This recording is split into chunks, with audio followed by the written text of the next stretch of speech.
in the Fiesta Bowl against Michigan. The Heisman runner-up became the first player with multiple passing touchdowns and rushing touchdowns in a college football playoff game. Number 15 is dangerous with the arms and the legs. And, you know, we have our quarterbacks, and we always give the love to the quarterback here, Jesse Palmer, Greg McElroy. But you know what? The quarterbacks are going to lay low right now, as we also have know your role. Alabama head coach Nick Saban with us, who's going to be a part of our coverage all day long, including College Game Day later on this afternoon. I want the defensive perspective here. When you see number 15, Nick, especially what he's done the last two games, 167 yards on the ground, what can Georgia do to limit his impact on the field? Well, I think the big thing that Max can do is he's a two-dimensional player. He's a pretty good passer, does a great job of executing their offense. They have a lot of advantage throws built into their offense, but he can run, he can extend plays, he can pull the ball on the option, so they're going to have to account for him all the way around. Georgia likes to play a lot of split safety stuff to take those advantage throws away and RPOs, so he's going to have some opportunities to use his feet, I think, in this game to make plays. There's a certain intangible also that he brings here, Jesse, specifically a mindset. When the team is down, no one panics because 15's not panicking. As much as I like him physically, I think it's his mentality that really separates him from a lot of other quarterbacks in college football. You're right, because he battles and he competes. There's been so many times this year, things aren't going great early in a game for TCU. They get down. Max Duggan's getting sacked, maybe missing open throws. He doesn't let bad plays affect him, though. He turns the page and plays the next play. You saw it in the Michigan game. Throws a pick in the third quarter. 3 plays later, Michigan scores a touchdown. It's now a 5-point game. All the momentum back with the Wolverines. Very next offensive snap completes a post to Quentin Johnson. I think when adversity hits this team, they look to their leader to see how he's going to respond. They read his body language, and that's good because tonight, Greg, Georgia could get out early. Yeah. The scoreboard might not look great for TCU right away. The good news is, though, they know they've got a guy at quarterback who's going to battle, and I think the team responds to that. Yeah, he has competitive amnesia is what we always use. Like, he does not recall anything that happened. You're only as good as your most upcoming play, right? Like, so what I most appreciate, though, is his ability to make great decisions in the RPO game. Coach referenced it a second ago.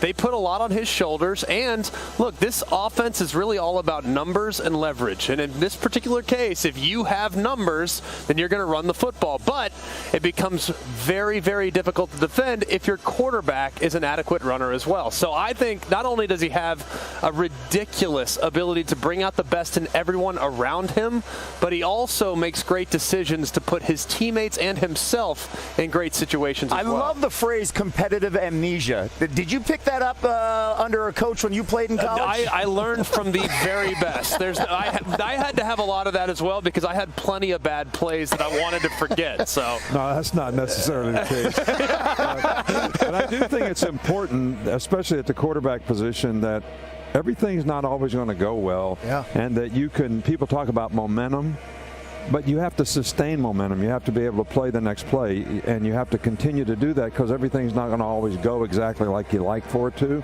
got to give the other guys some credit sometimes too. So I think quarterback, especially people who can do that, create a tremendous impact on their team, because everybody's ready to play the next play. Yep. And you can always make plays if you can continue to do that. So you can't lose the momentum in the game. You've got to be able to sustain it even when things don't go well for you. I'm curious to see how Georgia's going to try to defend him in this one. Yeah. And Georgia's a defense that doesn't like to blitz a ton.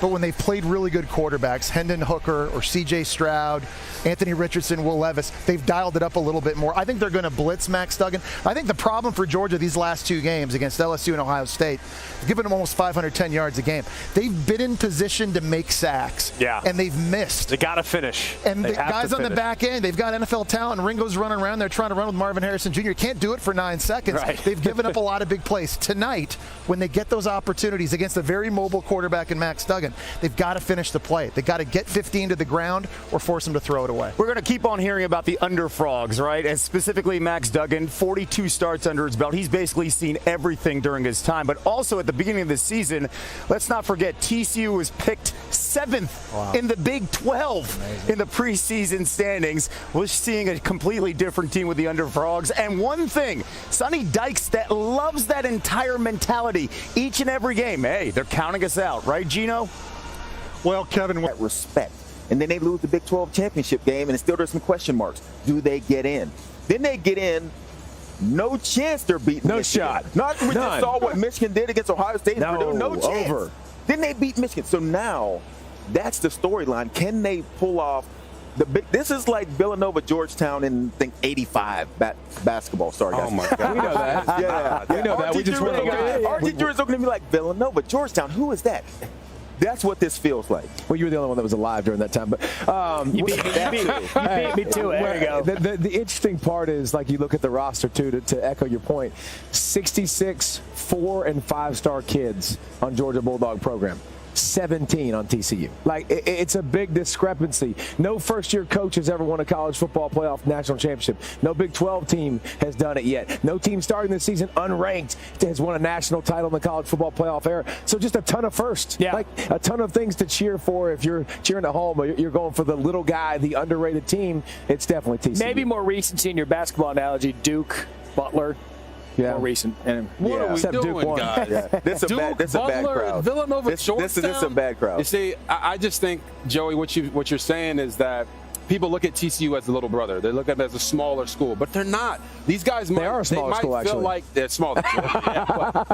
They might Way feel, smaller. You guys might feel like they didn't deserve to be here, or they didn't earn their way here. No, we didn't say that. That's what it sounds like to me, guys. We said they were a What long it sounds shot to me like is they were a long shot to get here. Yeah, they're a long shot. That's They're all not we're one of the blue blood programs. But let's Absolutely. not act like this is some school that's off in the FCS or anything like that. He's getting defensive. No, I'm not getting defensive. I somebody hurt understand that from a football perspective. Big 12 guy. From a football perspective, I understand the SEC and you guys in the Ohio State and the Big Ten. You guys feel like you can get it all done. But TCU does not feel like they're the underdog. They do not feel like they're the Cinderella team. They feel like they've earned their way to get here and that they have played big-time football. Yes. Nobody gave them a chance against Michigan, and they're going out and they're getting it done. They're still the underdog, though. If TCU was to win this game. And they got talent. They have talent. The talent's there. Quarterback, receiver, running back. They're all getting drafted. Yeah, this is a game that is literally, you're talking about 3 stars with 1 4-star Max Duggan and 1 5-star in Quentin Johnson going up against the big bad wolf of the Georgia Bulldogs. TCU can get it done. It would not be the upset of the century to them. It might be to you guys,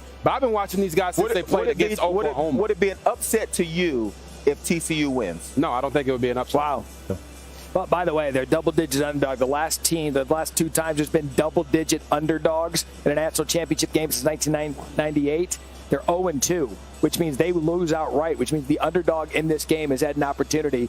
But TCU believes they should be here. We are just getting started in this David versus Goliath, whether they believe it or not. Still ahead on championship drive. He's got 7 national titles under his belt, so he knows what it's like to prepare for a championship game. Nick Saban will join us live.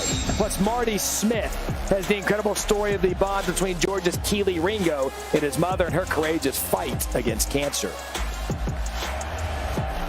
He's my company, and he Comes to the pair of quarterbacks in his own. Good afternoon, Kev. Matt, if you take a look at the overall rating, we got 99 when it comes to swag here with Tim Tebow and Jesse. I'm just following Jesse's lead. You cannot hide money. Yeah. That is right over. You cannot hide product because there's some product in that thing. There's a reason. We got one trophy on this side, another trophy on this side. We got to balance it all out with Jesse and me in between here. All right, listen, it's going to be Bill David versus Goliath, and Goliath has the walk-on, of course, that storyline with Stetson Bennett. One of my favorite stories last week is Kirby Smart talked about what did Stetson have to overcome, and he said he had to overcome us, the entire Georgia coaching staff, with this journey for Stetson Bennett. Now he's aiming for his 2nd national championship in back-to-back years. When you look at the idea of what he's done, specifically coming off the Peach Bowl, the struggles there, especially in the first half, perfect quarterback rating in the 4th quarter. Amazing. What kind of impact can he have on this field Well, he tonight? has to be great, I think, with his decision-making in this one against that 3-3-5 scheme of TCU. What you love about Stetson is that he's experienced, 25 years old, feels like he's been playing college football about 12 years. He's played a lot of big games, but I just love how he is at the line of scrimmage. And he's a guy over the years. He understands Todd Monken's system offensively, and he's really been able to develop and mature. This season, I think he's done a better job of understanding when to take chances. Here's a double post concept against Tennessee. Brock Bowers on the inside, trying to occupy the safety with his post, but it's shallow, so the safety's not going to bite. Even still, Bennett knows if I put this thing high over the safety in the back of the end zone where only my guy can make the play, we've got a touchdown. He's also really good at reading coverage very, very quickly. Here he's got Brock Bowers running down the middle of the field. I wanted to see this is going to be a tight throw into a tight window, but also with arms in the air, finding the window and lowering the arm angle and slot, sidearming this around the linebacker and putting it on his guy is simply just remarkable. And then finally, you got to worry about his legs. And this play here, empty set, 2 inside guys taken out. You got vertical routes down the field, trying to expand that Auburn secondary. In the back end, if you take your eyes off of number 13, and it's an alignment that Stetson hasn't seen a lot of. Mississippi State does a little bit of it. Arkansas runs it. Ole Miss runs it. But the Bulldogs didn't play them this year. Yeah. I think Bennett's got to be really good tonight at the line of scrimmage, because that picture, it's going to change pre-snap to post-snap a lot. There's no doubt. But one of the things that you got to say about Stetson is he has handled pressure as well as maybe anybody we've seen for a long time. The pressure of nobody believing in him, and then he gets a shot. And I was hanging out with him this week, and I had to ask him, man, do you feel like there's more pressure in trying to repeat? And he said, man, last year there was pressure because I didn't know if I was going to be benched at halftime. Like, that's a crazy amount of pressure. And so this guy is also someone in the fourth quarters, in the second half, that's when he's played his best. You know, last week, 7 of 7, 146 yards, 2 tutties, a 2-point conversion. In the biggest moments, in the biggest games, he rises to the occasion. So everybody wants to say, oh, it's swagger, it's confidence, it's all these things. But he's also built himself up with the preparation, with the determination, with the grit, so that in those moments, it's not too bright. He doesn't flinch. He doesn't hesitate. And if you're a Georgia fan, you almost want him in those moments, not just turning it around, handing it off, because that's not when he's at his best. He's at his best when they say, hey, you go do what you do, because that's when also Stetson special comes out. Okay, specifically, though, the 3-3-5 setup here. When you talk about Stetson Bennett not dealing with pressure, completing 73% of his passes this season, 21 touchdowns, just 3 picks here. Handling no pressure, that could be dangerous here for TCU. Well, I think I asked Stetson about handling the 3-3-5 as well.